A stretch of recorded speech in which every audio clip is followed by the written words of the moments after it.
Bigyan mo kami ng aming kakanin sa araw-araw at patawarin mo kami sa aming mga sala para na ang pagpapatawad namin sa nagkakasala sa amin. At huwag mo kami maitulot sa tukso at yaya mo kami sa lahat ng kasamaan. Ating kaiyan at Panginoon ang grasya at ang Diyos ay sa iyo. Huwag kang pinagpala sa babaeng lahat.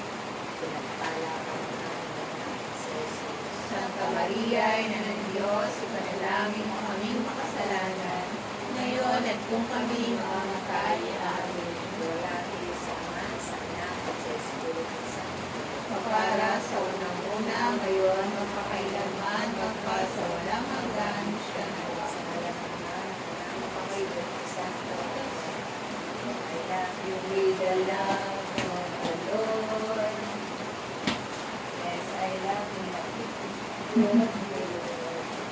I can see in you the glory of Yes, I love you with the love